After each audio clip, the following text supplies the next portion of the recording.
Every day there is a forgetting, and every moment there is the possibility of remembering.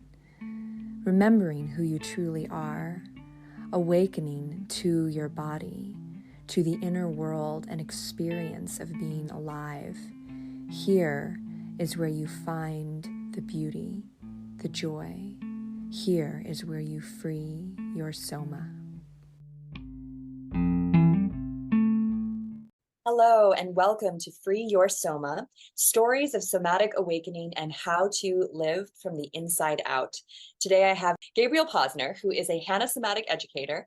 He is a registered somatic movement therapist through ICE-META. He's also the president and director of research for the Association of Hanna Somatic Education. He's got a doctorate in mind-body medicine, and today we're going to talk not only about his personal journey and discovery of somatics and specifically Hanna Somatics, but also the incredible research that he's been able to be involved in over the last few years, which honestly is pretty groundbreaking considering that, one, this method is not very widely known, and two, there's very little research that's out there that really demonstrates what this method can do. So I'm very excited to chat with you today, to share your story and share what you've been up to with people. Yeah, great. I'm very excited to be here with you and to talk with you. Absolutely. Yes. So tell everybody a little bit about yourself, where you're coming from and how did you start in this specific field of interest? Yeah, so I live in Denver and I have a private practice here in Denver and practice primarily Hanna Somatic Education and work primarily with people with chronic musculoskeletal issues, lingering trauma, lingering injuries. So that's a lot of what I do, but I also have been branching out and have been doing training. So I've been working with Martha Peterson in Essential Somatics, training a new crops of somatic educators or to be both somatic movement teachers to do group classes, as well as training clinical practitioners. I love working with students. I love working with practitioners and training them and sharing what I know at that level. And then I went back to school. I was teaching at massage school for a while. And I decided to go back to school because I wanted to get more involved in research because, as you say, there isn't much there. So I wanted to help to create that baseline ground level research for the work that we're doing. So I went back to school and I got my doctorate in mind-body medicine and was able to do my dissertation specifically on Hanna Somatic Education, documenting what we do, how we do it. Does it look like what Hanna talked about back in the 1990s? So I really enjoyed that process and have since picked up a contract with the Association for Hanna Somatic Education to develop more research projects so we can figure out more of what we're doing and really just expedite that process that's already started. Excellent. Yes, because that will mean quite a bit for Hanna Somatic educators and also for exposure for people to start knowing about this way of moving, to know about this modality, and also for potentially over time for Hanna Somatic educators to be recognized by like insurance companies, to be recognized by the general public as like a legitimate form of therapy that can really, really help people. Because I mean, both you and I know this can really, really help people, but most of the time when I tell people I'm a Hanna Somatic educator, it doesn't really mean anything to them, right? It's not like being a yoga teacher, massage therapist or something, right? Yeah. And it's one thing to say, this really works. Talk to that person over there. They'll tell you it really works. And that can be really useful for a lot of people, but other people, they really want to see the data. And as you said, insurance companies really, really, really want to see the data. So I think this is a really important thing for us to be doing. And I think it will help us as somatic educators to document what we're doing and also to learn, are we doing exactly what we think we're doing? Or is it better? Is it worse? Like, what numbers do we get when we look at larger populations of people doing somatic work? When we look at it objectively, does it line up with our perception of the results we're having with our clients or not? And therefore that will help us, I think, make it even more effective and even better, do better what we're doing. Absolutely. So I like to think that we haven't solidified exactly what this work is, but there's still a lot of room for growth and development and figuring out how to make it more effective, more efficient. Yes, that's a wonderful point. I think that it's still, in some ways, even when I'm practicing this method myself or when I'm working with certain clients, there's this element of mystery because you're working with someone's nervous system, and everybody's nervous system is so individual and how they respond to things. While in some ways with Hanna Somatics, we're following a very kind of specific formula in a way of like how to go about this. But at the same time, the individual variation of what this person is requiring and how I'm going to show up and meet that, all of that like is kind of an instinctive moment to moment collaboration, right? Keeps it exciting, right? That Yeah. improvisation. That was one of the things that came across loud and clear when I was doing my dissertation, because I observed basically 4 different practitioners who were trained at 4 different periods of time, working with a client over 3 sessions. And I interviewed the clients, I interviewed the educator, the practitioner, and talked a lot about improvisation, that idea that yes, you show up with this toolbox, this set of principles and these clinical protocols that Thomas Hanna and the Novato teaching team created.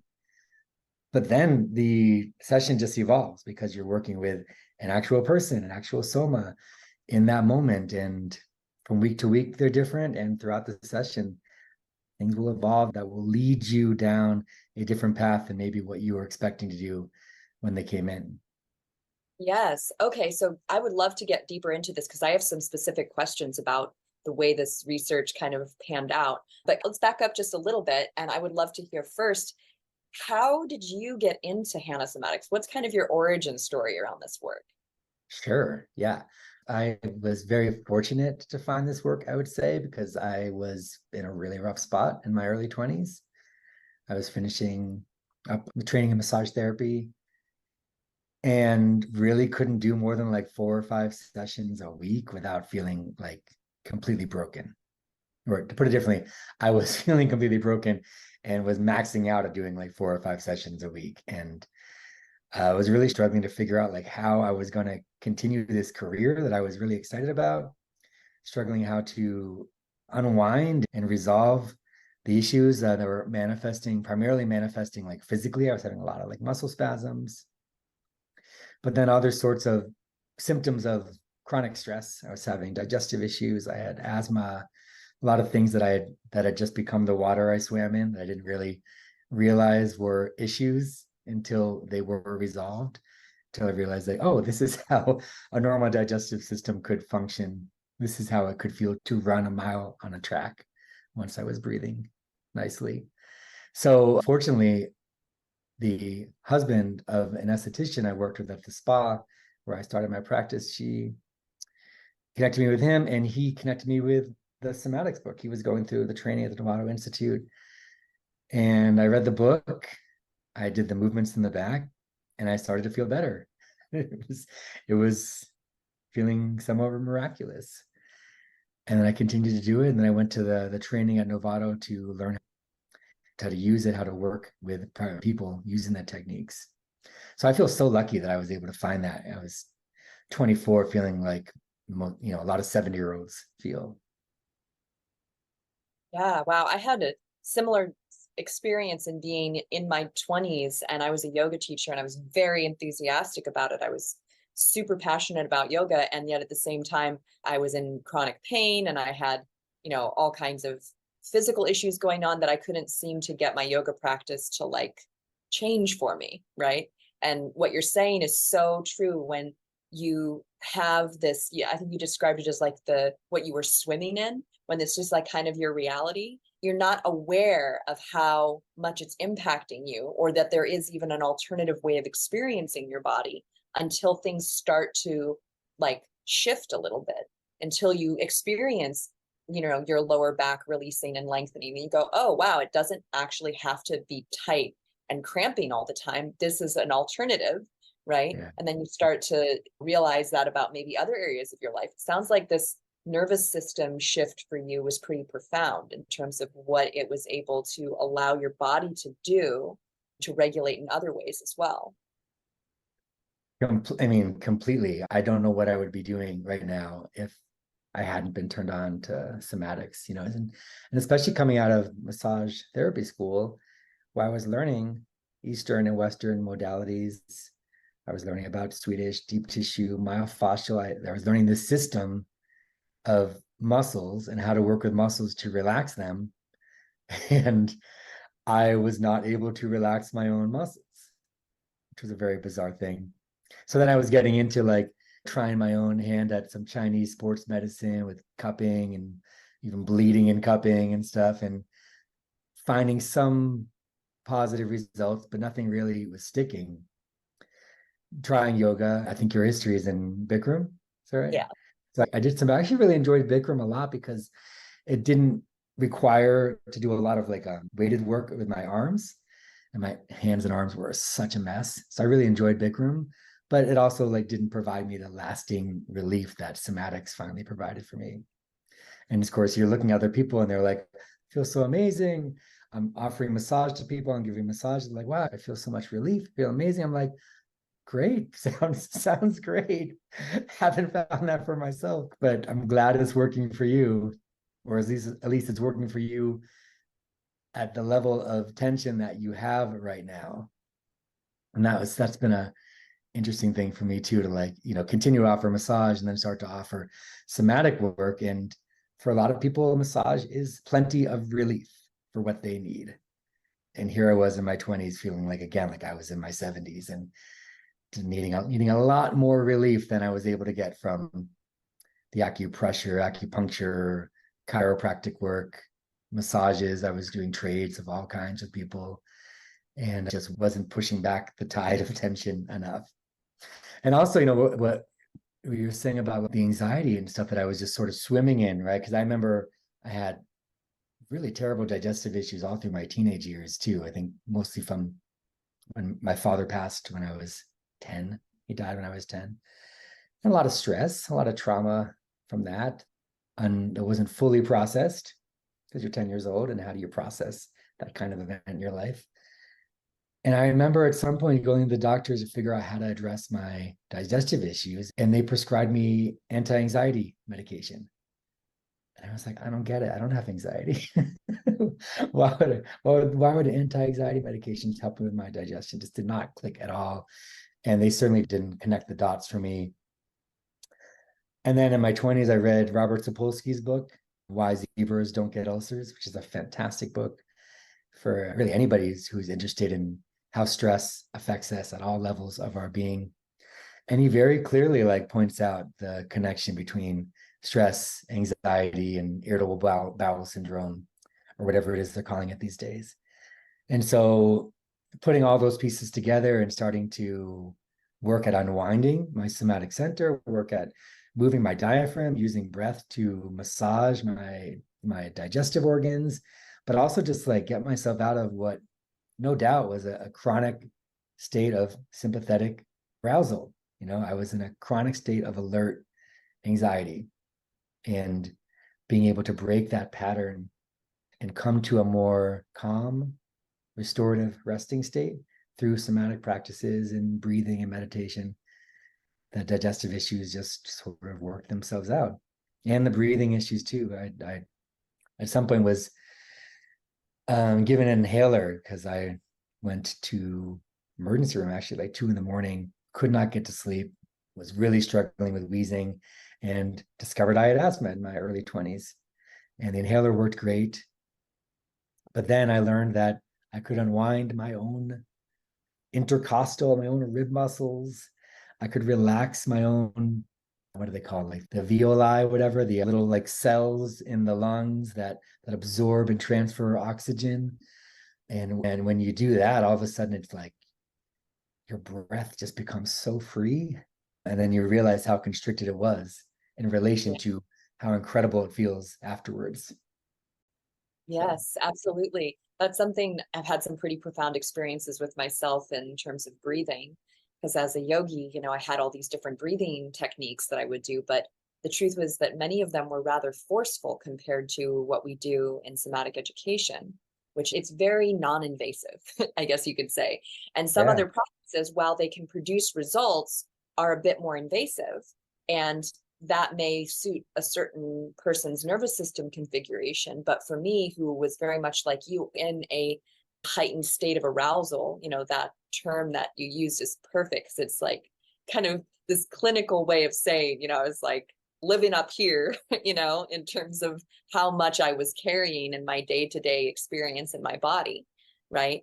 For me, anything that was more of an arousal didn't seem to help. It actually would kind of impede the progress that my body needed, right? And so for me, it was a revelation to find like easy, comfortable, deep breathing that didn't feel like I was trying to force air into my body, right, in this aggressive way, but that it just flowed in and opened up, and that my body was able to hold, right, the oxygen in this graceful way rather than like a stressful kind of way.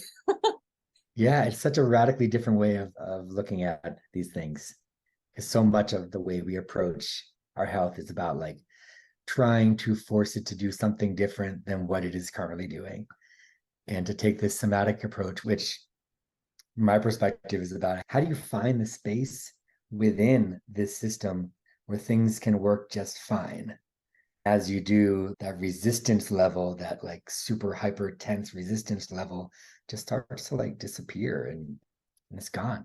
And it's just good. And literally I've had many times where my ribs have started to tighten up again, and I'll lie down and I'll do a specific protocol to unwind, and voila, there it is again. There's that spaciousness again. And I hadn't noticed again that things were starting to like creep back up. That level of tension was starting to creep back up, because it still will, life still goes on, things happen, and the tension will creep back, which is why I'm still practicing this work. I resolved my own muscle spasms, tension, digestive stuff pretty effectively in my 20s, and I continue to resolve it and chip away at it and work at it and come back to it and slip away and then say, oh, okay, there it is again. All right, get back to the practice.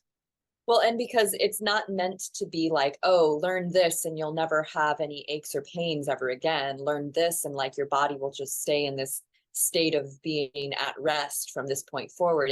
It's not that at all. It's actually about being able to find our way out of whatever we get ourselves into physically, whether totally. one body is like mountain climb, or what you want to do with your body is lift heavy weights, or maybe you just want to have 7 children or something wild, like whatever it is that's going to cause an increase of stress. And sometimes we don't choose that stuff at all. It just happens to us. But do we have a way out? Do we have like a literal thing we can do to bring ourselves back into balance and release those stress patterns so they're not clenching us and imprisoning us? Exactly, right. Can we be more prepared for the things that we're not expecting to happen? And also, can we take on more challenges? Can we climb that mountain, or whatever that goal is? And I certainly have found that now. I don't, there was a time I remember vividly, for example, thinking about applying for a job at an eco resort in Mexico that was like going to be 2 hours away from an airport or a city where you were going to be just self-reliant on the team you were with and working with the guests that came in. And I remember being so stressed about the concept of not having an acupuncturist nearby, or another massage therapist that I could rely on, or a doctor, or whatever it was, and just feeling so no confidence in my own ability to manage my own life, my own body. And I don't think about those things anymore. I feel fortunate that I don't require any regular medications, and I really don't require anybody else to keep myself healthy and active. And I've got 3 kids and a very busy social life, and it's a lot to do in Colorado. There's a lot to do physically with your body in Colorado, with these mountains that are so close by and so amazing. So I feel fortunate that I've been able to, continue snowboarding and skiing and mountain biking and tennis, all these things I love to do, that I was sort of starting to just reduce. Right. So, well, that's really inspirational, because I think that most people expect that it's going to go the other way. And I think for most people it does, that, if you already started having chronic tension in your 20s, by your 30s and 40s, like you're not snowboarding anymore because, you know, you're gonna have a slipped disc in your spine or something, right? Or maybe Yeah. you're just very aware that, like, you know, you're out of shape or too tight or whatever it is, your knees are bad. There's all these different things that show up when we are unconsciously accumulating these muscular contractions and we don't realize it. You know, so it's actually just super inspirational what you've just said, is that now, you know, years later from that point, you are much more active and adventurous than you were, you know, what was it, like 10 years ago or something like that, right? Yeah, like 20 years ago at this point. 20 years ago, yeah.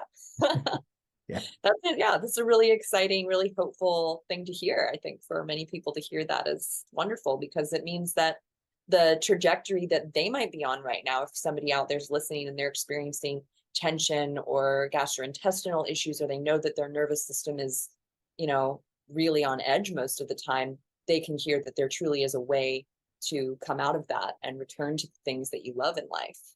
Yeah. There's so much. I mean, I think like the surface level thing that we address as some Hanna Somatic educators is the chronic muscular pain. But there's so much dysfunction that falls into this category of stress related. And Sapolsky's book is incredible, just like laying out chapter by chapter how chronic stress affects us and how it leads to, or can contribute to, heart disease, to respiratory disease, digestive issues, all sorts of things that you can go and get a specific diagnosis for and get a specific treatment for, or pharmaceutical treatment or other kind of treatment, but they boil down to stress and dysregulation. And when you simply focus on, not so simply, but when you focus on regulating and connecting and counterbalancing that stress, all these things can sort of just start to fade to the background. And then the other available methods can be so much more effective too in resolving the remainder of it. Yes, I'm totally with you on that. I think, like, and this is actually going to lead into a question about some of the research, but you know, when we, for example, have a brand new client or someone comes into this work and they've never released their muscles somatically before, right? They have never experienced their muscles actually getting longer internally and the relief that that provides, right? I kind of imagine it almost as like their whole muscular system is kind of like clenching and bearing down on their skeletal structure. It's, you know, obviously usually pulling on, you know, attachments to joints and ligaments. You know, maybe there are nerves that are being pressed on, which is where a lot of this pain is coming from that they're experiencing, right, in their neck or their back, right?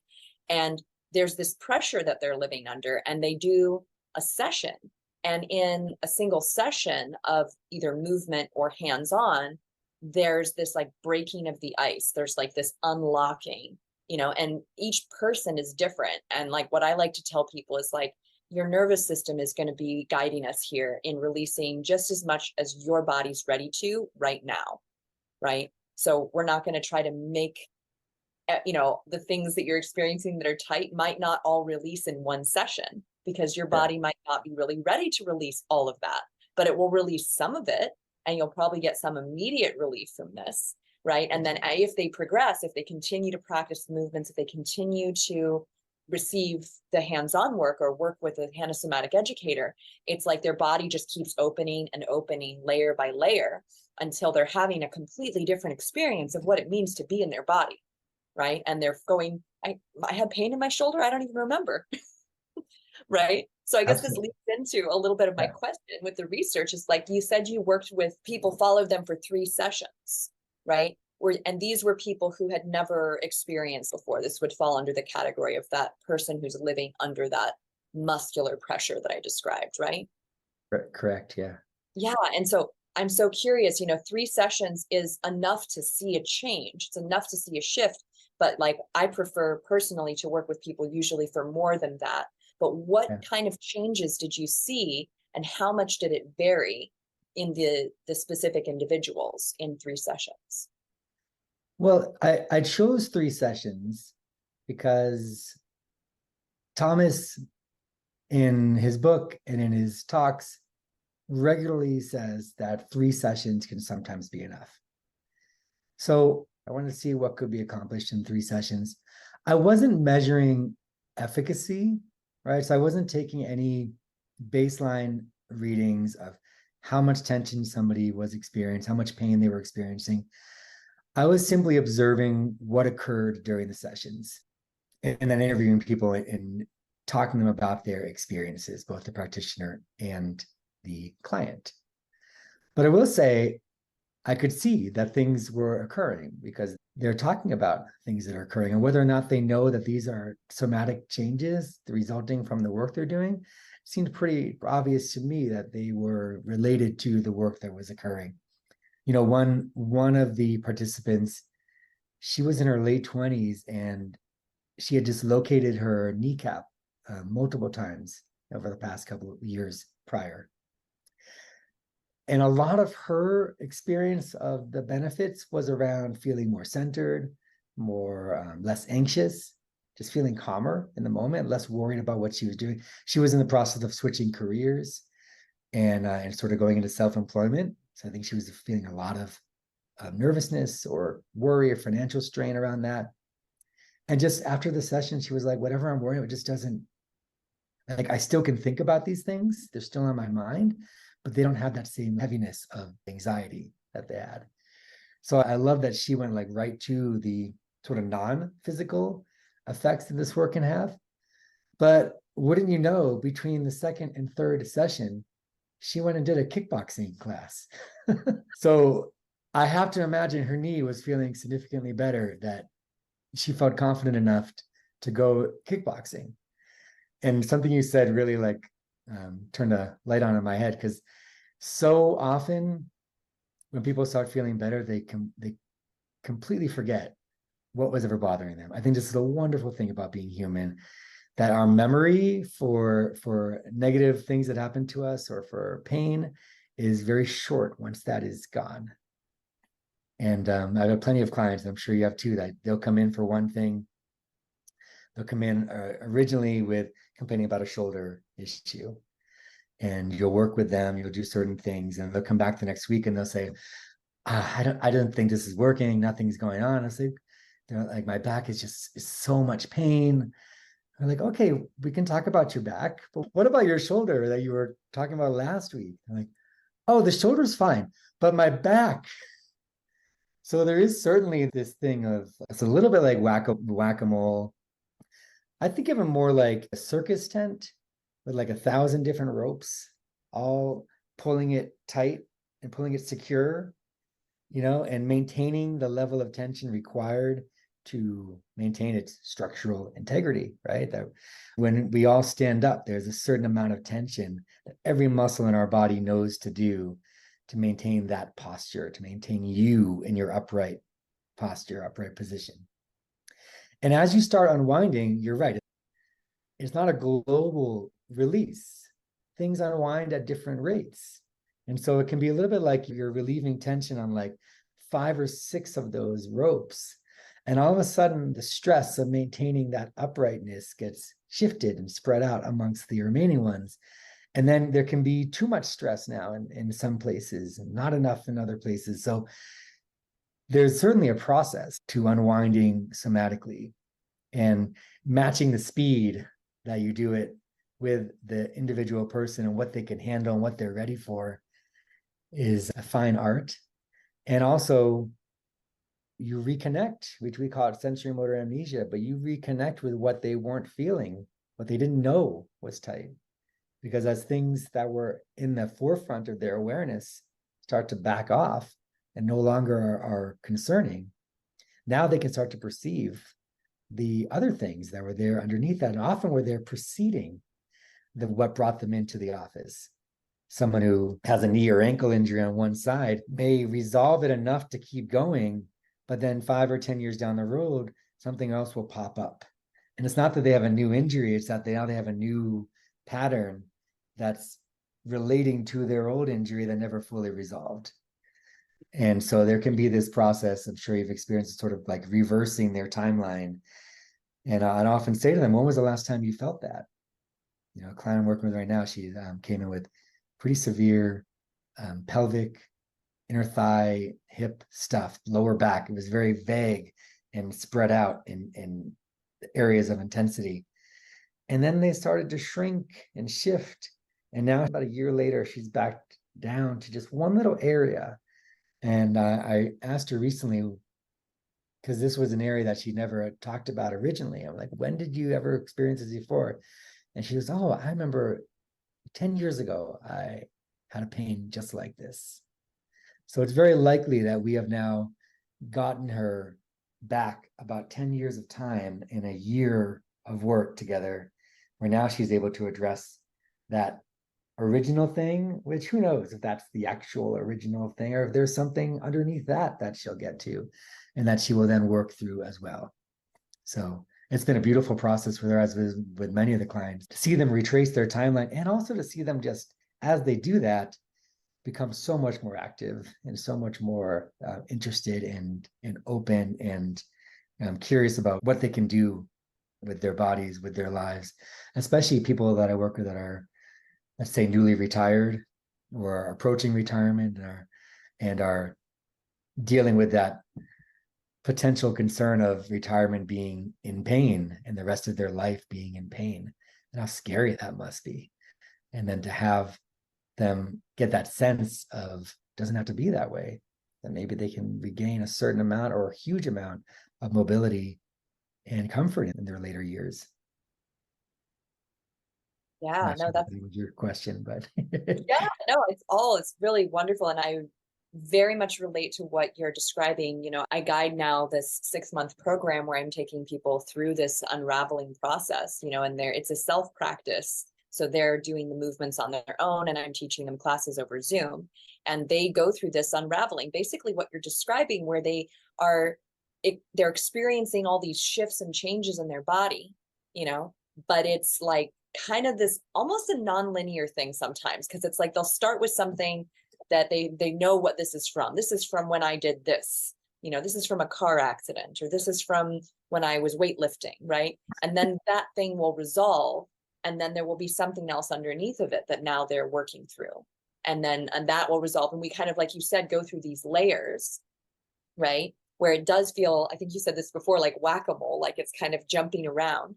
But the general trend of all of this is that things are quieting, things are loosening, things are decreasing in their intensity. And what's also happening is that they're not feeling so alarmist about their own discomfort anymore. Yeah. Not as triggering for them to experience a little pain or discomfort in their body, because they know they can do something about it. They know that, oh, well, I'm going to have a somatic session on Saturday with the group, and I can ask how to specifically address this then, and then they have something they can do on their own, maybe even while they're laying in bed, that they can use to address that discomfort. So there's this general kind of chilling out, like they're not as upset by the unpleasant stuff that's going on. Kind of like your client that you just mentioned to said, I can still think about these things that were stressing me out, but I don't have that same charge around them. Or this was someone who was in the study, right? Yeah. I don't have that same charge. I'm not feeling so overwhelmed and reactive to these thoughts or feelings or circumstances as I was before. Yeah, it's such a beautiful process. And I'll connect this to another one of the participants, because I remember that was your original question. What did I notice in people going through the study? There was another one, and she was an actress and a massage therapist and a yoga instructor. So someone who relies on her body for her financial well-being, and was in a ton of pain, had this very stubborn back thing, hip thing going on. She even gave it a name, and I can't remember what the name was that she gave it, but she'd labeled this thing as if it was like a prized possession of hers, right? That her self-image was so wrapped around this thing. It was so frustrating for her. And as they started to work together, it looked to me like there was changes happening. The intensity level at the start of the sessions to the end appeared to be reduced based on the conversation she was having with her practitioner. But then you could see that like a new feeling would come up. And I think that this occurs a lot, especially with people in chronic or acute or like flare-ups, chronic that goes into acute flare-ups and then back to just chronic. It's like when a new feeling pops up, immediately it's like pocketed with the other feelings that are bad, right? Oh, this is not good. This is pain. This is going to set me back. And that can be such a challenging thing to move past, understandably, right? If someone's in pain, pain is very demotivating. You want to do less, you want to experience it less. And so that you can get into this cycle of tension, creating pain, creating more tension, more pain, and all these worries of, is it structural? Is it a disc issue? Is it a nerve issue? Wanting to have some clear pathology connected to it.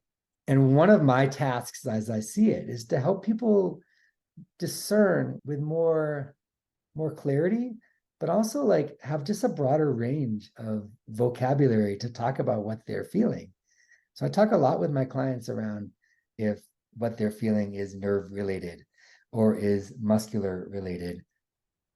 What would it feel like if it's, a tear, inflammation, so that they become more expert in what they're actually feeling. And often that leads to them feeling much more comfortable with what they're feeling. Well, they say, yeah, it's people I've been working with for a while. They'll, see them for a few months and they'll come back and they're like, yeah, my shoulder is doing something. I don't know if it's pain, but it's like, it's bothering me. It's keeping me awake. I'd like it not to be feeling it. And we'll work together and I'll remind them of things I've told them before or teach them something new. But to have that switch from the alarm bells going off every time there's a new sensation, and to have a little bit of distance and be able to like kind of step back and really clarify what it is that they're feeling. And I think even like just I think about it like that closet that we all have, all the stuff that we know we want to deal with it at some point, but we really don't want to deal with it or even open it to look at it. Pain is often like that. I think intensity of emotions are often like that too, where people get stuck in chronic states of depression or whatever it is, that these chronic states, like we disconnect from them because we have to keep living. We don't think we have time to process them. So they just kind of get pushed aside. And to be able to sit with somebody and give them that space to reflect on, like, okay, you're experiencing something intense. Is it sharp? Is it warm? Is it like, what is it? How big is it? And as they begin to more clearly feel it, a wonderful thing happens. It shifts, it changes. As they put their attention into it, attention is an act, right? It's an act of change. And as they put their attention to whatever it is, they're offering it a chance to change. And sometimes that's all I do with people with certain things, just be with them. Maybe I'll put a hand or something to draw their awareness to it. And I'll just say, I'm not going to do anything. I just want you to just, if it's comfortable, sense what's going on there and talk to me about what's going on there and stay with that. And things will often change very quickly. Yeah, I love that. And the piece about attention being an act, it's an action that we're taking. I thought immediately of this idea of like, you say you're sitting in a forest, and generally, peripherally, you are aware that you are surrounded by trees. And maybe you could be walking through the entire forest and just being aware that there are trees, but they're just kind of this blur of trees in general.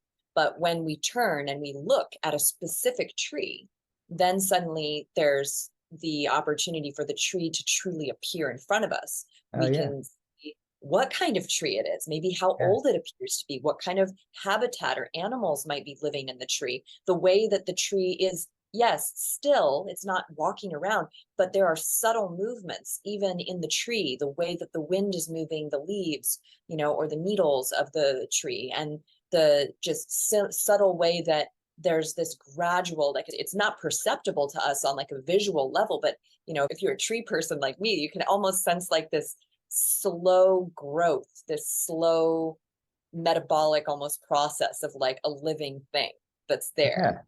And all of this is not visible when it's just blur of general trees around me.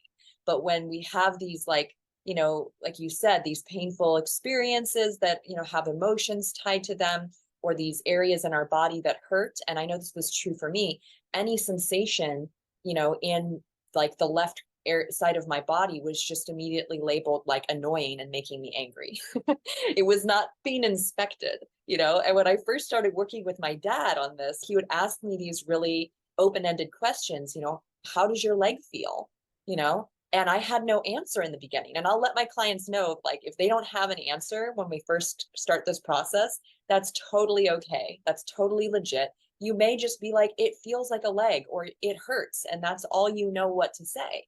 But kind of like looking at the tree in the forest, things will begin to emerge and shift and evolve. And there's a certain level of deepening of your own self-knowledge and sophistication that you get to experience in your body, like in this real-time way. That's just super exciting. It's exciting for me as a practitioner. It's also exciting for my clients.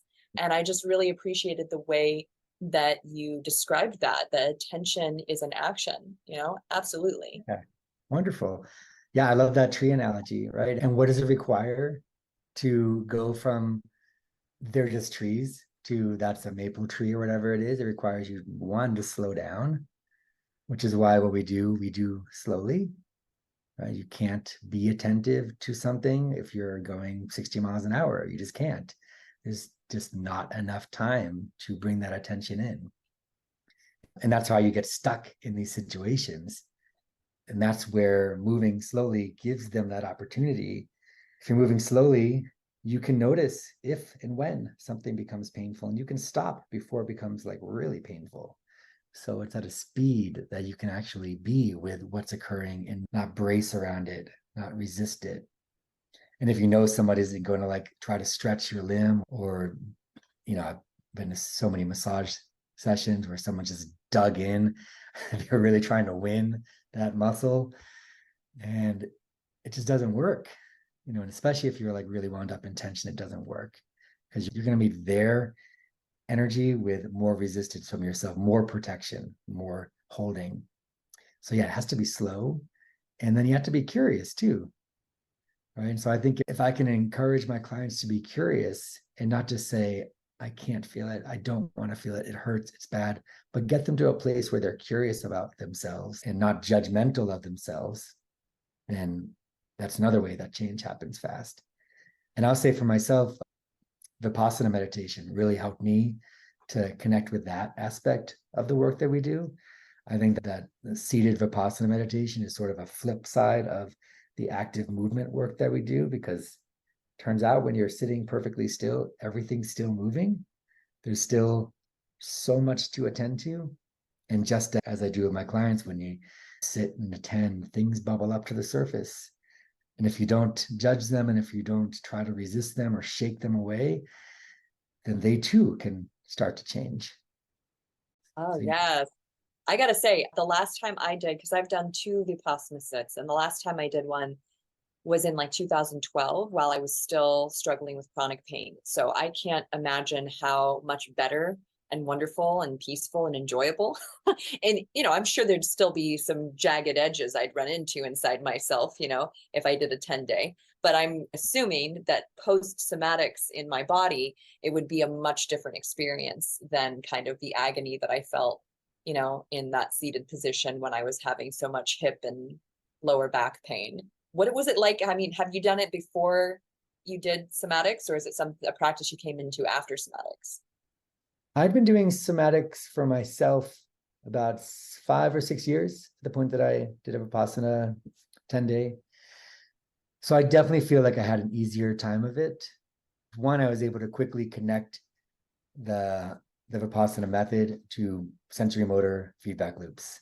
It just made sense to me based on my understanding of neurophysiology, even though the training, they're not talking about neurophysiology, but that's the reference point that I was coming from. And I was able to therefore, I think, probably get to that level of bliss a lot more quickly.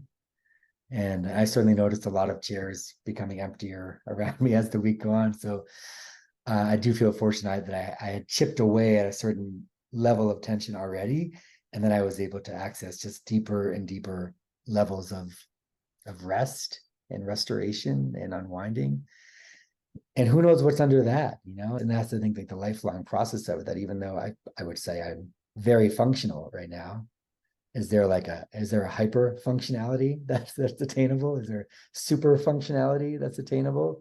Because we don't know. And maybe this brings us back to the talk about research, because our idea of aging is based on non-somatic practices, right? The trajectory that people age is based on the science that we have. So how do people age when they've been, like myself, doing this for 20 years, 30 years, 40 years? I certainly know that the trainers of the Novato Institute have been training for at least 30 years, and I don't think they were super young when they started. And they're still doing it, and they're still active, and they recover from injuries incredibly. So I'm really excited about the process of aging with people who are doing somatic practices, people that do them, that start them at later years, start them in the middle of their life, start them early on, and just be able to track and see what are the real potentials of human aging, I guess I could say, to put it simply. Do you use somatics with your kids? Like if they I have a do. little ache, I do it with my son also. He'll ask for it now. If his leg is hurting, say, Mama, I need some somatics. And, it's from jumping on the bed too much or whatever it is he's doing. And he gets a little like muscle ache, and he'll come to me and ask for that. Yeah, I see with my 9-year-old, because he's a very athletic kid. He's very fast. And I can see he's already tight. He's already wound up. And the other day he was doing something, he was like just trying to like wrench his leg into desired position. I don't know where he's even learning these things, but this, the ideas of how you address your physical body have already started to permeate into his worldview. And I looked at what he was doing and I was like, okay, I see what you're going for there. Let's see how we could turn that into a somatic movement. And very quickly, he was able to gain more range of motion by not pulling on himself and trying to force his leg to go somewhere it didn't want to go. So I really enjoy being able to share this with them, doing the cat stretch with them, but also like working in that kind of setting with them. Yeah, that's awesome. I love that. It's a good point that you bring up. Like so much of our conditioning that we experience about our bodies is cultural. And it doesn't just come from like our family culture. It can come from just the broader culture in general of whatever, you might be taught in sports education and things like this. Like I know that I had a very distinct memory of being maybe like 4 years old, and I was in a gymnastics class, and we were doing, I don't know, like the little butterfly pose where your feet are together and you're moving your legs up and down. And the instructor said, okay, the first kid who can get their legs flat to the floor, we're all going out for ice cream. And I remember all of us just pushing our legs Challenge down accepted. to force our little legs open onto the floor so that we could get ice cream. And I remember doing that because it hurt. I was actually experiencing discomfort and pain in like my little inner thighs at that point, for whatever reason that my body was having that reaction. You know what I mean? It's a memory that I would never have even thought of it, except that going through this somatic work and working with the muscles of my inner thighs, that memory came up. I remembered this little moment when I was like 4 and I first experienced, a really strong stretch reflex in my inner thighs. Yeah. And that idea of that judgment, there's an inherent judgment in there of like your knees aren't touching the way they should, similar to when you do I don't know if you did this in school, but we do like the sit and reach, like the President's Challenge, I think they called it. And all the kids that could like reach their hands past their toes. That was not me. I could not reach my hand anywhere near my toes. Probably partly because I played saxophones from the early years and very tight neck. And now I know that it wasn't a genetic thing. Those kids were able to do that. I wasn't able to do that. Is that I had too much tension in my spine or in my hips or in my neck, wherever it was, that was limiting my ability to extend my arms. So right. It'd be great to get this work. And I know it's something that Thomas Hanna talked about, some of our other colleagues are working on, but get this work into schools as early as possible so that this knowledge is fundamental. It doesn't have to be discovered later on in years. Yes, absolutely. I think that would really, really shift things in terms of the amount of, tension and pain. Because I mean, people are experiencing a lot of tension and pain now in even their teen years and their 20s. I think some of it's being blamed on smartphones and the way that everybody has tech neck from being on computers. And I'm sure that's part of it, you know? Yeah. No, I remember a headline a couple of years ago saying it was one of those many headlines attacking the millennials, but it was comparing the ability to limbo of people in the 80s, 20-year-olds in the 80s to 20-year-olds in the aughts. And apparently millennials can't limbo as well. So yes, we are culturally or societally reaching our physical abilities. I think probably all the things you're saying, the smartphones, whatever, and also like we don't ask much of ourselves anymore. We don't have jobs that we have, for fewer and fewer of us, I should say, have jobs that actually require us having physical bodies. So we have to choose to keep ourselves healthy and active and working, choose to keep our physical selves working.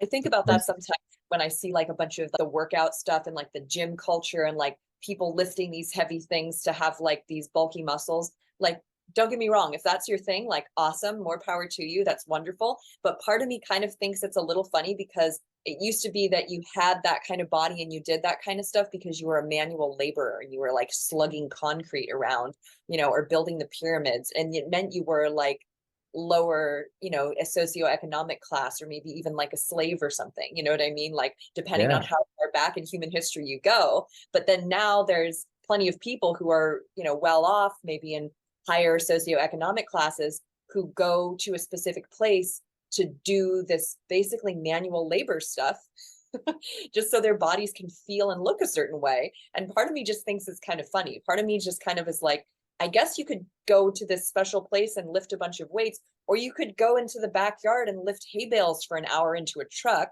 You know what I mean? Except that you live in a city and you work on your computer and there's literally nothing in your life that requires physical effort. Yeah. So, I mean, those are the people that are still choosing physical effort. Yes. And bravo to them, is my opinion. For sure. Because I think we will discover more and more, you know, there's so much interest and concern about the mental health crisis, but how much of our mental health is connected to the use or disuse of our physical body?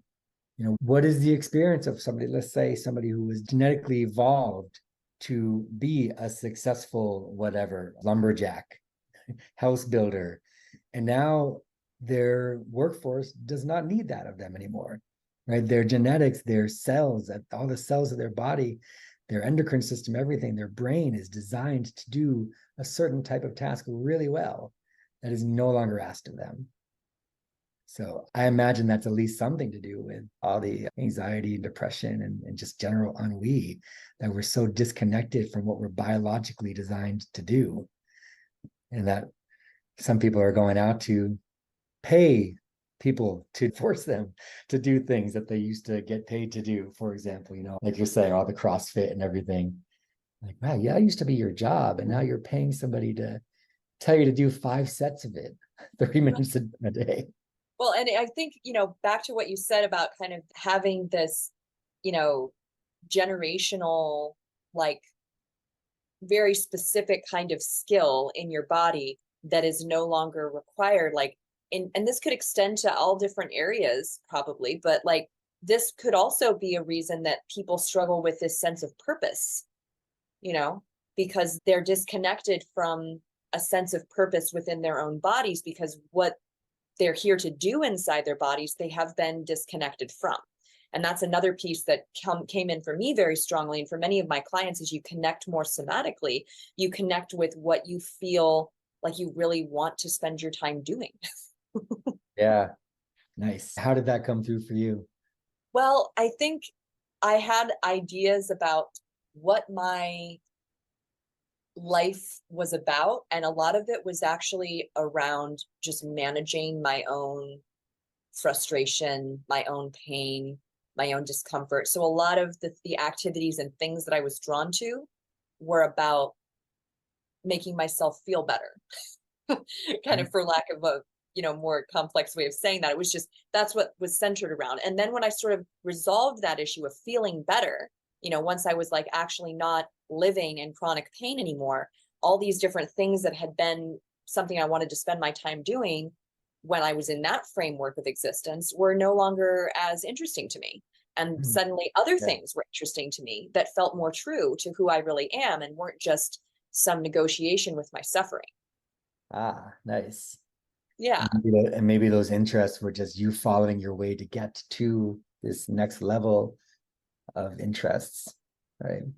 Right. Yeah. Yeah. And it's, it extends to even just why this podcast exists. I was never like a podcast person. Like my husband listens to podcasts. I don't really listen to many podcasts, but now I have a podcast because I love having conversations and I love having conversations with interesting people. And this is a perfect way to share an interesting conversation with people about a subject matter that I think is really important, but I probably would have been too busy doing other stuff, practicing yoga like 6 days a week, doing 90-day challenges to try to fix my body or whatever, I was on about in my 20s to even think about doing something like this. It wasn't even in my framework to put myself out there like this.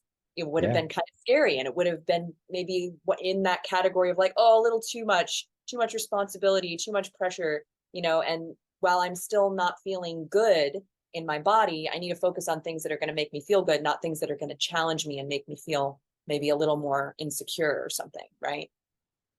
Yeah, and it's also an issue of capacity too, right? That you have more capacity for other things than what was in the forefront of your awareness and requiring all your attention for so long. Yes, that's the perfect word for it. My capacity has definitely increased, and you know, that's to the benefit of my small child. That's to the benefit of my own life and the lives of people that I get to share this method with now, is that I have an increased capacity to give, you know? Yeah, and it's great. So going back to the research bit, going back to talking about the way that you are going to be creating more models of research about Hanna Somatics, what are some of the other models for research that you're interested in terms of somatics? Like what kind of studies would you like to see happen? I mean, I would like to see all studies happen, all the studies. I think that this is such a interesting field. I think it's a powerful field. So, in terms of where my interests are there in navigating and exploring all aspects of it. When you look at take for example, how do you get something in the New York Times? I feel like that's the conversation I have with colleagues a lot. Like, wouldn't it be great if the New York Times were talking about Hanna Somatics? And the reality is that in order for a major publication like that to want to write an article about Hanna Somatics, they're going to need to see a lot of research into it, not just a few studies, but probably enough studies that someone's able to do a meta-analysis, or what they call, like, there's an organization called the Cochrane Review, where they look at dozens of studies and they compare them to each other, and they come up with sort of a collective statement around, like, based on all of these studies with their failures, with what they're doing well, we can say with this amount of confidence that Hanna Somatic Education is good for back pain. And that's a lot of work to get to that. So that will require a lot of studies using similar metrics, looking at people's experience of pain, or maybe looking at tension levels, or perhaps using biometric instruments where we're connecting people to, they call surface electromyography, where you can literally measure the electrical output of their muscles to see how much tension is in their body or is in different parts of themselves. We could look at brain imaging as well. So there are different biofeedback tools that could be useful for getting that, like, really quantitative data. There's also the data that people can share with us, where they're just telling us how they feel and how they change. And if we can collect enough of that, then we can say with confidence again, like, these are the kind of experience that people can predict to have when they go through a series of sessions with Hanna Somatics. Okay. One of the things I think is really nice about this work is that when Thomas Hanna taught it, he taught it in protocols. He taught specific patterns of how we do this work in certain orders And even though there is certainly variation because we're working with individuals, we're not doing the exact same thing to each person. But, and I certainly saw this in the study I did, even though the 4 practitioners were doing individual sessions, I could see that they were using protocols, and I could see which protocols they were using. And maybe they changed the order a little bit, or maybe they emphasized certain parts more than the other, but it was very clear that they were replicating exactly what Thomas Hanna described back in 1990. And these are people, again, that were trained in the late 90s, the early 2000s, the early teens, and then the last one was trained about 3 years ago. So to see that consistency across people trained at very different times from the same program, and also to see the way that that connects back to exactly what Thomas Hanna described, I think is a real benefit, or a real something really exciting about this work that gives it more strength for doing clinical quantitative studies. Right, because you have that consistency, you have at least some level of a consistency of the strategy, of the approach that the practitioners are taking. And then kind of going back to that idea that you said of collecting information, statements from people, what people are saying they're experiencing. It would be something along the lines of maybe gathering like a survey of like maybe 100 people or something who have gone through this same little regiment of Hanna Somatic education, right? Like we've kept that part consistent. You know, they're working with a practitioner for 3 sessions. Let's just take that model. And then each of them give you this report of like what they experience. And then you go through that and you start to look for trends. You look for trends in what they say about their experience, whether that's a reduction in mental or emotional stress, whether they notice that I was less triggered by my family this Christmas, or something like that could be some of the trends that we might see, right? And that's what you call the qualitative data. And the school I went to, Saybrook University, is really focused on that kind of research, qualitative research, particularly for like integrative and complementary health practices like Hanna Somatics. You can't really do this work in a lab, right? You're working with living organisms in real life environments. And so in some ways, the qualitative content more accurately conveys what's going on, where they talk about it and you can look at, wow, like 20 out of 100 people all talked about embodiment, or they all talked about agency. And these are things that are coming up when you look at the data that we have collected so far. And you can then start to talk about trends in people's responses, trends in their experiences. And that is more and more being recognized as a valid and an important way to document these kind of practices.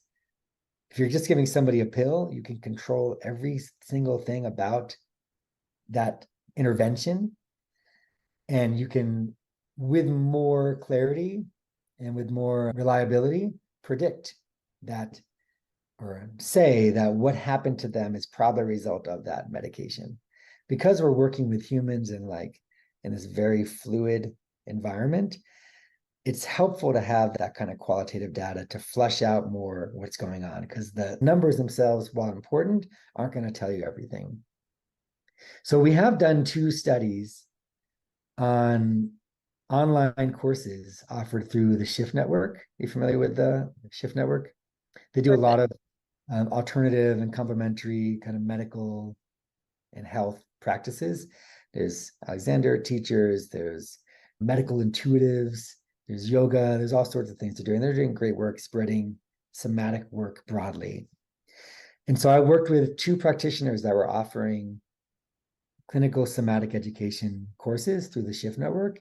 And we did send out surveys to all the people registered, and a certain number agreed to participate. And we sent them a survey every single week. And we said, how are you feeling physically, mentally, emotionally, cognitively, overall? We asked them what they were experiencing before they started the series of classes. And then we just gave them space to just share, like anything else they wanted to share with us about their experience in the courses. So we were able to collect data from about 40 people in the first course, and then about 20 people in the second course.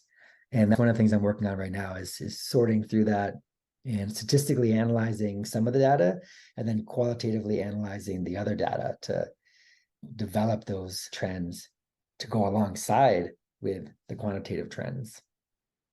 Awesome. That's super awesome. I didn't know that was a piece that was also going on as well. And I think that just like you said, the more that we can collect this over time and have a lot of it, then we'll be able to say more specific things about what it is that we're doing, what it is that this practice is really offering people, because it's going to be a little bit different, obviously, from person to person. I was thinking back on what you said about, the numbers of like the muscle tension, and that we could like measure it in that way and see the muscle tension literally decreasing, or the output to the muscle decreasing after, a pendiculation or after a session, right?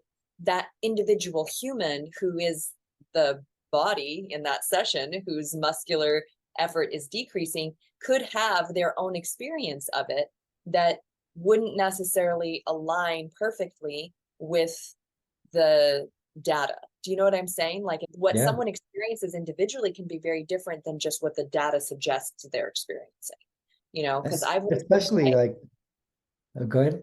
I was going to say, I've worked with clients who have a lack of interoception, like they can't sense into. And so I can literally see that their bulgy, upper trapezius is now lengthened out and their shoulders a lot lower than the other one, but they don't experience any change in their body. Yeah. And that's a fascinating thing to document, right? And that's not even something that you could measure. You can measure whether, somebody's ability to perceive. There are scales of interoception that could be used. And also, because these are somatic practices that we're interested in, we're not just talking about their physical changes. So it will be great to have data showing the physical change occurring or physiological change occurring, but then to have them talk about their mental processes are more clear. Their thoughts are less scattered. They're calmer. They're more centered. They get angry less. Like, who knows? We have a sense of some of the things that we'll probably document, but we don't really know because we haven't asked those questions yet. And so we need to figure out like what is the depth and the breadth of what we're doing. And also then we can start to tinker with a little bit, like these clinical protocols that Thomas Hanna created, maybe there's a better order to do them in. I think about Bikram, right? Bikram has a certain number of movements. Do you have any idea if those are done in the optimal way or those are just done because that's how they've always been done? I mean, probably the second one, although a Bikram teacher will tell you that they're being done in the perfect order and they have, we get the explanations, but I think that what you're pointing to is like, well, or at least what my feedback on that would be, that there may be like a general optimal way to approach something, but it's going to vary greatly per the individual that you're interacting with. And so, like, for example, if you're starting to work with someone and you go for the green light protocol because it's lesson 1 or something like that, right? But they are presenting in a very, very red light way for where it's almost difficult for them to even, lie on their side or their stomach. And there's only one position that this person is really comfortable in. I'm going to start with them in that position. I'm not going to try to fit them into my impression of how this should be done. I'm going to just start addressing what's in front of me. And for me, a lot of my practice is really focused on what my client is experiencing and how can I work with them to get them like the most relief that they can experience internally. And I know that there are different models or different ways to go about with Hanna Somatics, but this to me is more than function. It's how do they feel, and how do they feel after this pendiculation and what's showing up when we work with this area of their body. Oh, it's starting to feel overwhelming or aggravating. We're just going to move over here and do something more indirect. That's my personal approach with it, is like, how can I provide a sense of comfort? How can someone be soothed by this experience? So yeah, especially if you want them to come back a second time. And that's certainly my perspective as well.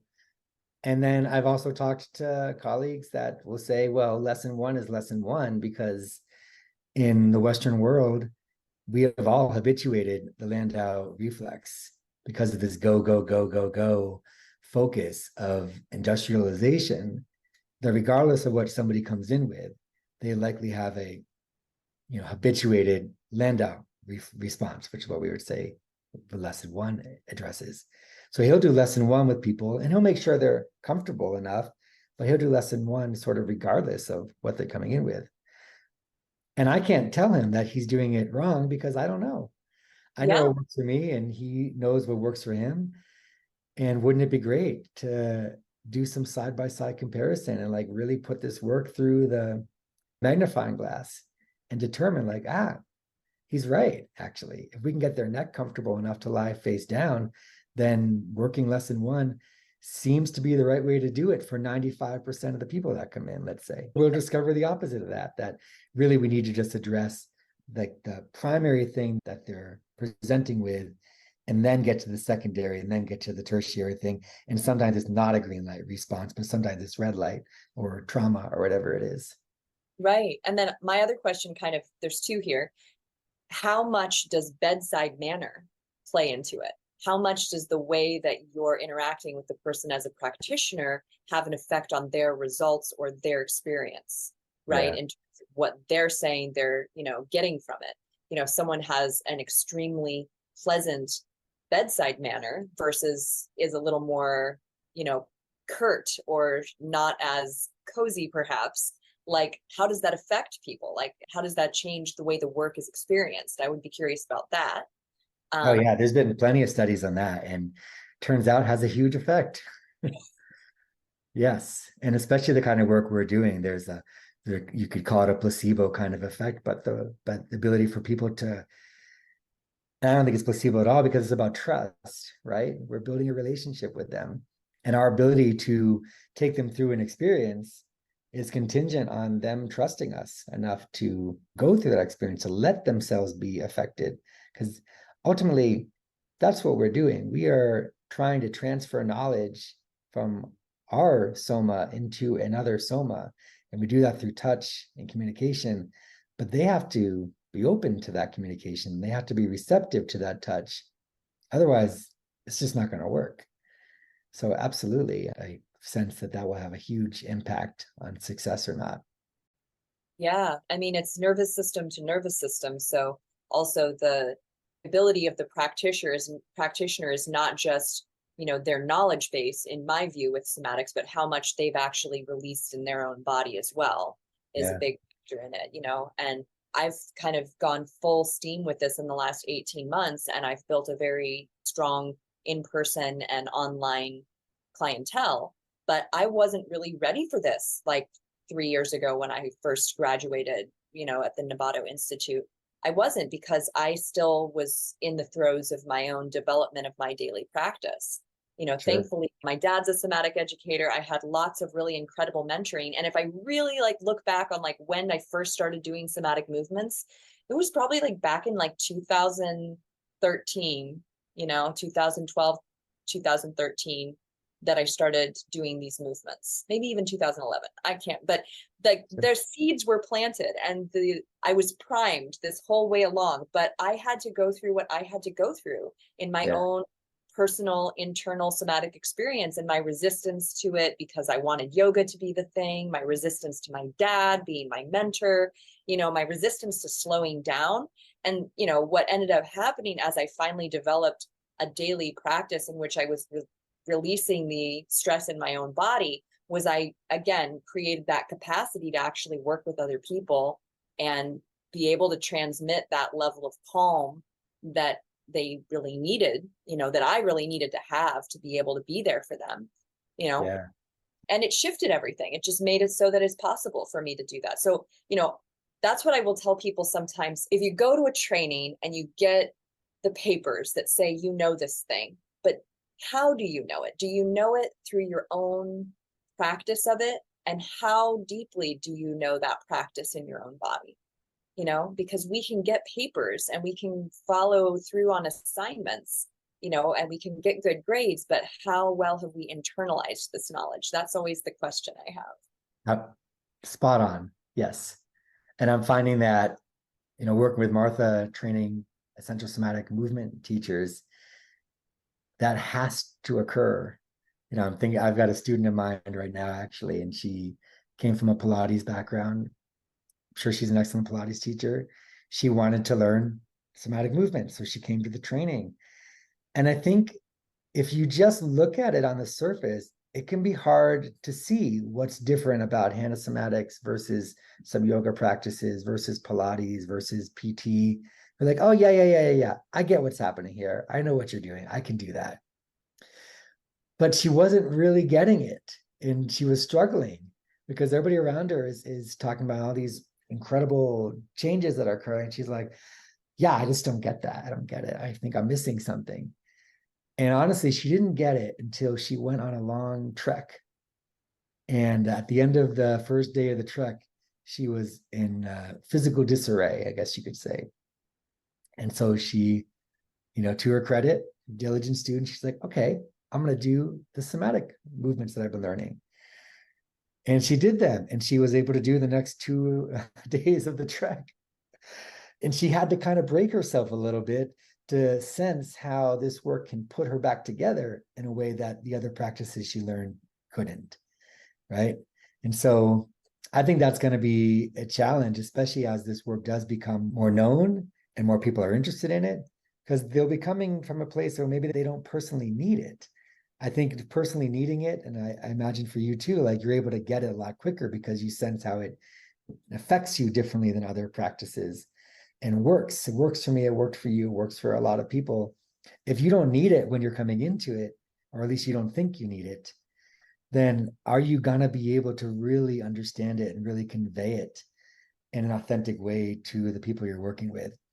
So I imagine that will be a challenge, again, as more people become interested in learning this practice. I'm going to be like, just go break yourself a little bit, or because it isn't book knowledge that's important. It is an experience that has to be felt and before it can be conveyed to somebody else. Yeah, and that became very real for me in the last couple of years. And, what I also recognized is that, given that I was doing these movements since possibly 2011, I'm thinking my dad first shared them with me because he started the training in 2008. And I went to my Bikram yoga training in 2011. But I actually remember him showing me a hamstring release because he told me everybody's going to overstretch their hamstrings. And so you should show them all this hamstring release to keep them from being so incredibly uncomfortable. So I think I was actually doing some of the movements even when I was at my Bikram training, but it was something I thought I didn't need. I didn't think I needed this thing. This was just this weird thing my dad was up to, that was slow and like boring. And sweaty hot yoga was where it was at, so I dismissed it. But what I realize now, and I tell this to my clients, especially those of them that struggle to maintain a daily practice, who kind of come in and out of it, or have these long spells where they step away from the practice and then come back. I let them know, like, that's okay. Like, this is an accumulation of somatic knowledge within your own body over time.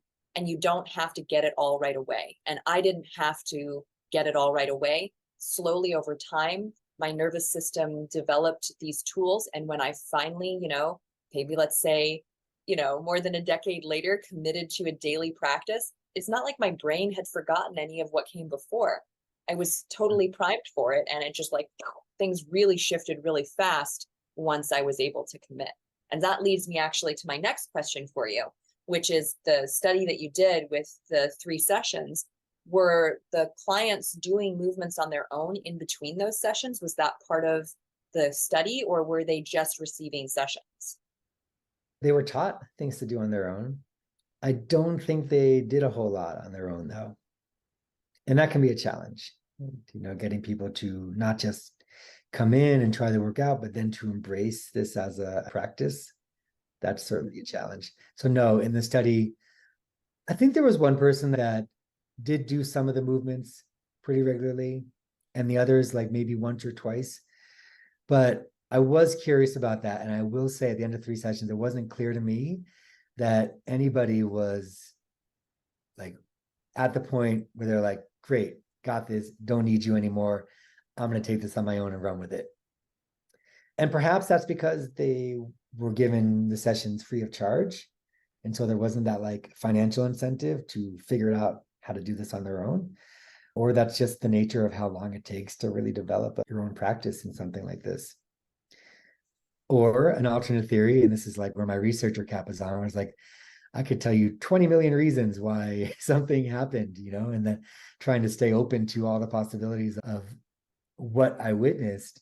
It also could be that they got enough benefit from each session that it carried them through to the following session, that they didn't feel like they needed to lie down and do the work on their own. So that could also be the case. And certainly with my clients, after a couple of sessions, I'm like pushing them, like, you sure you don't want to wait an extra week for your next one? Because I really want them to, as quickly as possible, sense their ability to do this on their own, and sense like kind of take the training wheels off a little bit, and help them learn that they don't ultimately, this is really bad for business, but they don't ultimately need me.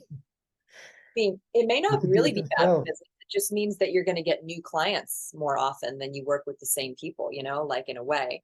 Like Yeah. that's what if I truly help somebody come out of pain and they have this skill in their body of being able to release their own muscular stress and tension, they're going to tell people about it. They're going to Yeah. tell their friends. They're going to want their husband to come in and see me. You know what I mean? They're going to Yeah. want this for other people. And so that's my whole model now. I stopped doing just like, for the most part, I stopped doing one-off sessions or even packages of sessions that don't include mentoring around practice building. So what Sure. I'll tell people now is like, oh yeah, like I'll do a demo session with you, or I'll do a first time session, 90 minutes with you. But if you want to really address the pain that you're experiencing in your body, it's going to be a minimum of 8 sessions over the course of 8 to 10 weeks. And there's going to be a video assignment each week that I'm going to give you to do that is going to continue the work that we do together. And I put this together because that's honestly what I needed. I needed accountability. I needed regular practice with how much pain that I was in, you know? Nice. And for Yeah. the people that aren't having like so much pain, this is great because they come out of it really fast and they start feeling super amazing, even after like 4 or 5 sessions, we still got 3 more to go. So now we can fine tune, we can get into functional movement patterns and walking and exciting stuff like that. But more so Cool. for the people who are like chronically in pain, this seems to be a really effective model of getting them out of it, to have them practice on their own. That is a huge part of what we do. And I think that maybe we should talk about setting up a research study on the program that you have, because it sounds like you've got a program that might be easily documented. But one of the things that Thomas he wrote this article, and he called it the different levels of somatic education, or what do you do after the miracle, right? And what he was getting at is that what we do with our clients on the table is just the first stage, right? That's the miracle, and it can certainly feel miraculous. And I've witnessed many miraculous things occurring, things that you just don't see, you don't hear about happening in other fields. But how do you then make that stick? How do you then get the person to the next level where not only are they changing when they're lying down out of gravity, but they're able to then maintain those changes and shift what Thomas called essentially their self-image of who they are, so that they integrate that into how they stand, into how they walk, and are improving between the sessions, not just maintaining, but improving between the sessions, and then improving and continuing on afterwards. So there are multiple levels of the work. I did find that there's perhaps too much emphasis on what's happening on the table, and maybe not enough emphasis on what to do afterwards to maintain that work, because there's really important things that have to occur afterwards for someone to internalize it, to recognize that there's change, to recognize that that change is not a fluke, but it's something that has legitimately shifted within them. I've heard you talk about this in some of your other episodes, to learn who they are with those shifts that have occurred, because they Yeah. are no longer that person that they were. And that's can be a scary, but ultimately is a hugely freeing thing, that you're not stuck being the person that you are, the person in chronic pain, the person with an injury, the person with scoliosis, the person with trauma, whatever it is, with digestive issues, with, all sorts of these really scary pathologies that we walk around like name tags on our chest. That was part of you and is still part of you, but it doesn't define you. and you can continue to evolve throughout the course of your life. And so that's also our job, to help them see that. And that's an important and challenging part of our job. Yeah, oh, it's so beautiful and, rewarding when you see that happening in someone, because, for me, I recognize it because it's what I've gone through too, so we can see this transformation because like we've lived it ourselves. We've gone from, like you said, being this person who felt like, and again, back to that idea of like your muscular system just pressing in on you, just this limiting, clenching tightness that most of us are experiencing from maybe even the time that we're children onward, that there's just this growing pressure that we're living under. And it Yeah. shows up as physical pain or mental and emotional challenges, or a lack of purpose or a lack of spiritual connection, right? And to unwind and release ourselves from that, then, like you said, it's like we're meeting a whole new person. And we don't, maybe there's a little bit of disorientation in that process because you're like, well, I don't exactly know who I am yet now, because I Yeah. was this way. Yep. And now I'm much different. And so I get to discover, who I'm going to be when I'm not constantly contending with this pressure inside of me. It's really, there's a lot of weight on that former self, right? Because you have a whole life that is constructed around supporting or helping you in your experience in the world, in your life.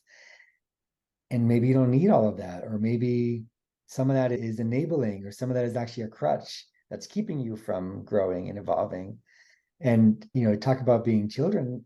Some of it isn't even yours to begin with. Some of it was your parents or your grandparents' stuff that now you have the task of processing if you take it, or you pass it on to your own kids, right? There's a lot more we're becoming aware of how trauma in particular is passed down intergenerationally. And I think that's such a cool thing to understand, because that means that at any generation, we can stop that transmission. We can heal the wounds of our ancestors, and we can free our lineage to become something different. Yes. And if we do this on a neuromuscular level, it's quite profound because it just shifts the aliveness that one experiences in this life. Even if you're carrying all that weight and all that, genetic programming, or even just postural programming. If I watched my dad stand like this every day, or this is Yep. what my family did at dinner, we all hunched forward and ate our food, Yep. looking down at our plates, or whatever it was that your body, fit into that mold. You're changing the whole story on a neuromuscular level when you start a somatic practice like this, because now your body's actually free of that specific kind of programming. So I think that there's so many ways that we can address these issues. And there's like, kind of, you would know more than me, maybe with being part of Ice Meta, but there's so many like angles that you can come about this in when it comes to somatics. But I think that this neuromuscular piece of actually retraining the motor cortex to hold the musculature differently, right? And to connect with it in this way that initiates release. Like, this is an incredible missing piece in terms of actually moving forward, right? And Yeah. ending, continuing to end that feedback loop that we get caught in. It's a fast way in, because when you're dealing with the motor cortex, the sensory and motor cortices, it's not just the motor, right? But it's the sensory component as well.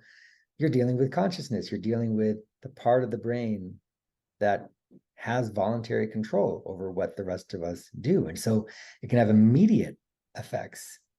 It is, in my opinion, the fastest way in, the fastest way to create change, sometimes faster than the person's able to process or even be ready for. But yes, I do think that however you get into however you affect a soma, a person, you are affecting them at all levels, right? We have that basic understanding. So whether it's through expressive dance, whether it's through emoting, whether it's through body-oriented talk therapy, you are going to be affecting them at all levels of their being. But the portion that is voluntary is the sensory motor cortices. And so if we can directly affect them, then that is the immediate key to create change. Yes, that is I love the specificity and like clear way that you put that. And it's interesting to me because before I started Hanna Somatic Education, as a yoga teacher, I had like a yoga teacher's anatomy, but I didn't understand the brain.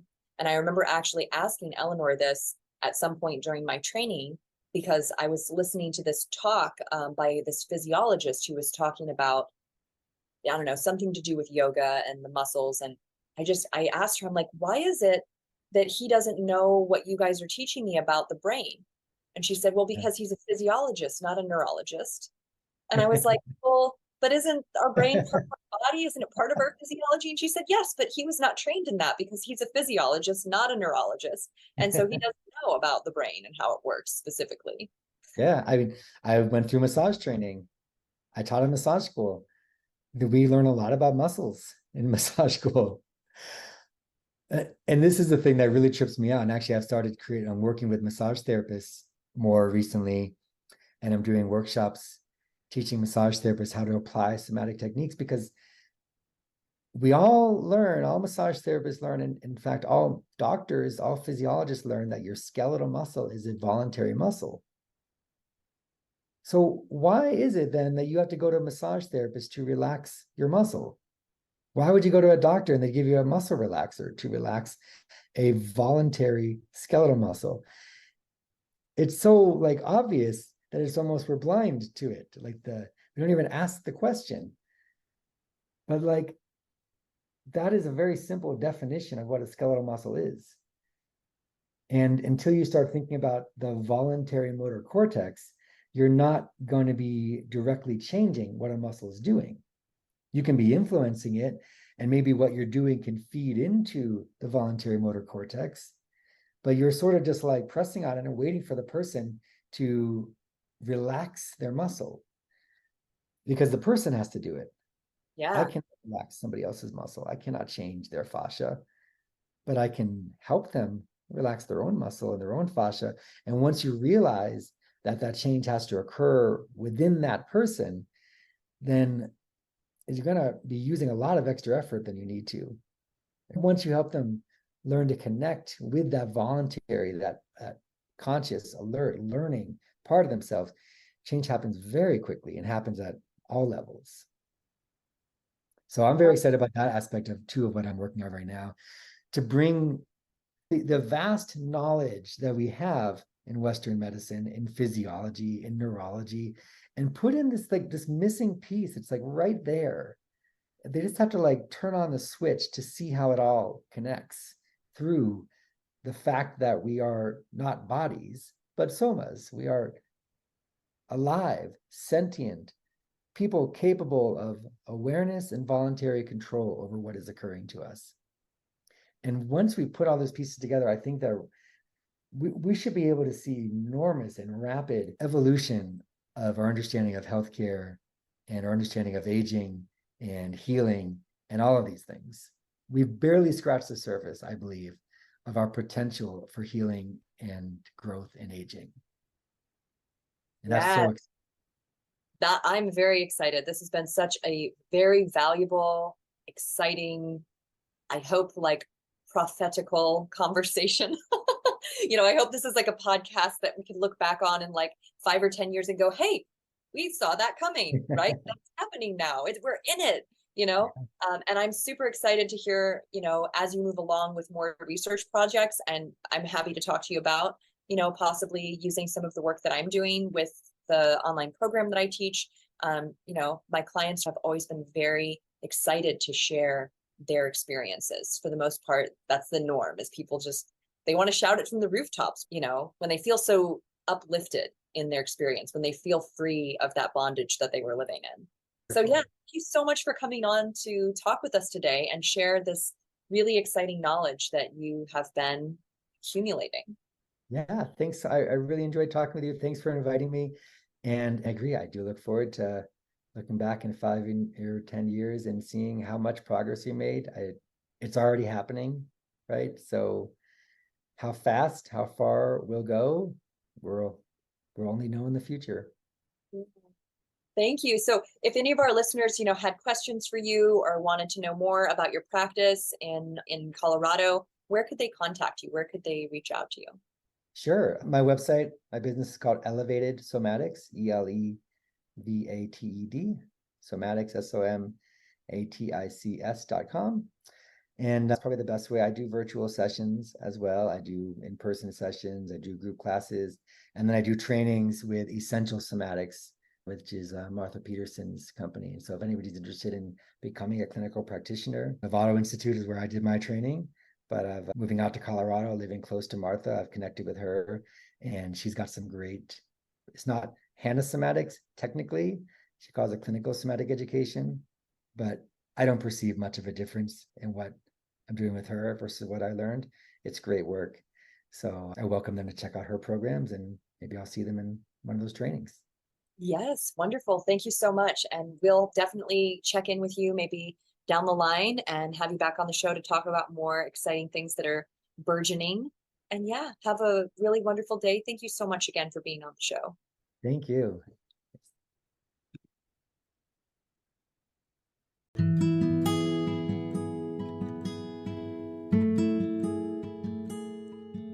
You've been listening to the Free Your Soma podcast. To find out more information about today's guest, check the show notes. And to find out more information about me, Amy Takaya, and the Radiance program, visit www.freeyoursoma.com.